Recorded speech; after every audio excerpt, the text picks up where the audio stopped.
वैष्णवी हजारे, आवाज जनतेचा या न्यूज चॅनल मध्ये आपले स्वागत.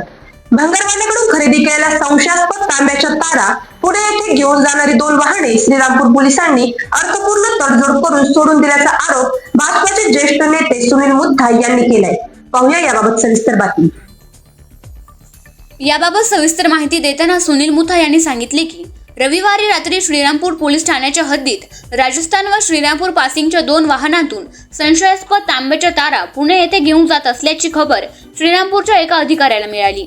त्याने काही कर्मचाऱ्यांना बरोबर घेऊन सदरची वाहने बेलापूर येथील नगर बायपासला पाठलाग करून पकडली. चालकांची कसून चौकशी केली असता ते दिल्लीचे रहिवासी असून सध्या श्रीरामपूर येथील वॉर्ड नंबर 2 मध्ये राहत असल्याचे समजले. तसेच त्यांच्याकडे सदर मालाची कोणतीही वैध कागदपत्रे नसल्याचे उघड झाले. ही चौकशी चालू असतानाच श्रीरामपूर येथील वॉर्ड नंबर 2 मधून काही जण बेलापूर पोलीस स्टेशनला दाखल झाले. त्यातील 3 जणांनी पोलिसांशी घासाघीस करून काही अर्थपूर्ण यशस्वी तडजोड केली. त्यानंतर रात्री 1:30 वाजता कोणतीही नोंद न घेता दोन्ही वाहने सोडून देण्यात आली.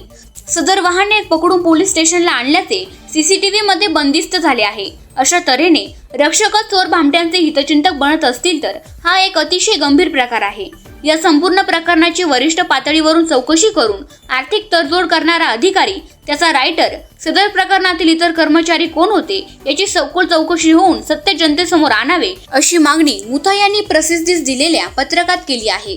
आवाज जनतेचा या न्यूज चॅनलसाठी प्रतिनिधी अंबादास निकाळजे.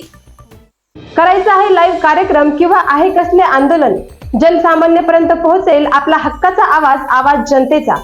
बातमी व जाहिरातीसाठी संपर्क करा स्क्रीनवर दिलेल्या नंबरवर.